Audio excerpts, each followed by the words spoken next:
గ్రాముల బంగారాన్ని విడిపించి ఆ రోజు ఆన్లైన్ రేటుకే మేము కొంటాం. Sharma gold company. నమస్తే, వెల్కమ్ టు సుమన్ టీవీ. నేను మీ యామ్ని. ప్రస్తుతం మనతో ఉన్నారు ప్రముఖ ఆధ్యాత్మికవేత్త, గణపతి దత్త ఉపాసకులు, అమ్మవారి సేవకులు మురళీధర్ శర్మ గారు ఉన్నారు. గురుగారితో మనం మాట్లాడదాం. నమస్కారం గురుగారు. మహాదేవ శ్రీమాత్రే నమః. గురుగారు, ఇప్పుడు అరిష్ట గ్రహ కూటమి అనేది వస్తుంది అని అన్నారు కదండి. అసలు దీనివల్ల ఏదైనా ప్రమాదాలు కానీ ప్రళయాలు అలాంటివి వచ్చే ఛాన్స్ ఉందంటారా? ప్రమాదాలు ప్రళయాలు అనేటువంటివి అంటే అమ్మ, మనము ఎక్కడో హైదరాబాద్లో ఉంటున్నాం, మన గురించి అని కాదు కానీ కంప్లీట్గా కూడా దేశవ్యాప్తంగా ప్రపంచవ్యాప్తంగా అని చెప్పడం జరుగుతుంది ఇక్కడ అనేది అర్థం చేసుకోవాలి ఎవరైనా చూసేటువంటి వారు. మనకు 2020లో కంప్లీట్గా కూడా 8 గ్రహాలు కూడా బందీ అయిపోయినటువంటి పరిస్థితి. రాహుకేతుల మధ్య కానీ, లేదా గ్రహాలు కలవడం కానీ, అష్టమ గ్రహ కూటమి కానీ, షష్టగ్రహ కూటమి కానీ, ఇట్లా గ్రహ దిగ్బంధం ఏర్పడడం కానీ, ఇప్పుడు రాహుకేతువు మధ్యలో చాలా గ్రహాలు కూడా దిగ్బంధం అయ్యేటువంటి పరిస్థితి. ఇందులో గురుగ్రహం ఒకటే మనకు మేషంలో ఉంది. ఇప్పుడు చంద్రుడు ఏమిటి, ఒకరోజు రోజున్నరలో అన్ని గ్రహాల మీద తిరుగుతూ ఉంటాడు. ఇక్కడ ఇటు కన్య నుండి అటు మనకు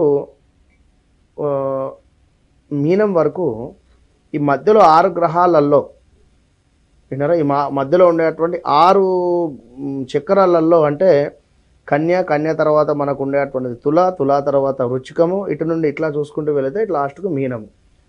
మరలా మేషం రావడానికి తనకు ఎంత లేదన్నా కూడా ఒక 10-15 రోజులు అట్లా సమయం పడుతుంది. ఈ సందర్భంలోనే ఏవైనా కొత్త రకమైనటువంటి వ్యాధులు కానీ, లేదా పిల్లలకు ఒంట్లో అస్సలు బాగుండకపోవడం కానీ విన్నారా, తరచూ ఆల్రెడీ గత కొంతకాలంగా కూడా ఇబ్బందిగానే ఉంటుంది వాస్తవానికి. పిల్లలకైనా పెద్దవారికైనా ఒక పొడి దగ్గు అని కానీ, లేకుంటే ఇంకా మరొకటి ఏదైనా కూడా విన్నారా, ఇలాంటిది ఏదో ఆల్ ఆఫ్ సడన్గా. ఇప్పుడు అంతకుముందు మనకు ఒక కరోనా అనేటువంటిది ఏ విధంగానైతే వచ్చిందో, కరోనా అని కాదు, ఏదో ఒక కొత్త రకమైనటువంటి పరిణామాలు. ఇప్పుడు ఏం జరుగుతుంది అంటే, ఉదాహరణకు ఇప్పుడు నేను ప్రిడిక్ట్ చేసింది ఏమిటంటే, అరిష్ట గ్రహస్థితి అనేటువంటి దాని వలన మనకు అనేక మంది వ్యక్తులు మరణించేటువంటి అవకాశం ఎక్కువగా కూడా. అంటే మొన్న ఒక అగ్ని ప్రమాదం జరిగింది, అందులో చాలామంది తీవ్రంగా ఇబ్బంది పడ్డారు. 4 ప్రాణాలు పోయాయని కానీ, లేకుంటే మరికొంతమందికి ఇబ్బంది కలిగింది, లేదా ఒక యాక్సిడెంట్స్ కావచ్చును ఇలా ఇంకా వివిధ రకాలైనటువంటి ప్రమాదాలు అంటున్నాం ఇక్కడ. వివిధ రకాలైనటువంటి ప్రమాదాలు, ఒక యుద్ధ భయము. ఇప్పుడు 2021లో మనకు ఉక్రెయిన్ యుద్ధం వచ్చింది. ఎవరైనా ఎక్స్పెక్టేషన్ చేశారా? అట్లా కనుక ఏదో రకమైనటువంటి మన దగ్గరే అని అంటలే నేను, మొత్తం కంప్లీట్గా ప్రపంచం మొత్తం అని చెప్పి అంటున్నాను. కనుక ఇంకా విషయం ఏమిటి అంటే, విషాదకరమైనటువంటి సంఘటనలు, ప్రముఖులు మంచి పేరు ప్రఖ్యాతలు గాంచినటువంటి వారు మరణించేటువంటి అవకాశం. అది సినీ ఇండస్ట్రీయా, లేకుంటే రాజకీయమా, లేకుంటే ఇంకేదైనా కావచ్చును విన్నారా, చక్కగా పేరు ప్రఖ్యాతలు పొందినటువంటి వారు, వారికి హెల్త్ రిలేటెడ్ ప్రాబ్లమ్స్ రావడమా, ఇలాంటివి జరగడానికి ఛాన్సెస్ ఎక్కువగా ఉన్నాయి. ఇంకొకటి అగ్ని ప్రమాదాలు పొంచి ఉన్నాయి. ఆల్ ఆఫ్ సడన్గా తుఫాన్ కావచ్చును. ఇలా కొన్ని ప్రాంతాలలో భూకంపాలు కూడా వచ్చేటువంటి పరిస్థితులు ఉంటాయి. మన దగ్గర హైదరాబాద్ అనే కాదు, జపానా, లేకుంటే ఇంకెక్కడైనా కనుక మనం ఏమిటి అంటే జాగ్రత్తగా ఉండండి. మన ఇష్టదైవం ఎవరైతే ఉన్నారో వారిని చక్కగా కూడా కొలుచుకుంటూ ఉండాలి తప్పకుండా.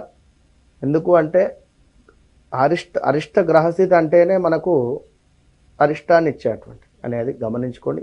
ఈ రాశి ఆ రాశి, నీది నాది, మీకు మాకు అని కాదు, కంప్లీట్గా చెప్తున్నాను విన్నారా. ఇప్పుడు ఇంట్లో ఒక 4 ఉన్నారు అనుకుందాం, ఎవరి రాశి వారిదే కదా, ఎవరి రాశి వారిదే. మనం ఇక్కడ మేషరాశి వారికి బాగుంది అంటున్నాం, అద్భుతంగా ఉంది అంటున్నాం, ధనం సూపర్గా వస్తుంది అంటున్నాం. మరి అదే ఇంట్లో మీనరాశి వారు ఉన్నారు ఏలినాడి శనితో, ఈ డబ్బులు ఇటు ఖర్చు అవుతున్నాయి కదా, అర్థమైంది కదా. ఒక ఇంట్లోనే 4 రాశులకు సంబంధించినటువంటి వారు ఉన్నారు, ఆ ఇంట్లో ఉండేటువంటి వారికి సంబంధించింది ఒకరికొకరు అండర్స్టాండింగ్ ఉండటం లేదు. ప్రపంచవ్యాప్తంగా ఎలాంటి సంఘటనలు జరుగుతాయి అనేటువంటి విషయాన్ని అది మీరే అర్థం చేసుకోండి. కనుక బాగా లేదు, ఇష్టదైవాన్ని కొలుస్తూ ఉండండి, మంచి ఫలితాలను పొందండి, అంతే. చాలా చక్కగా తెలియజేశారండి, ధన్యవాదాలు. మహాదేవ.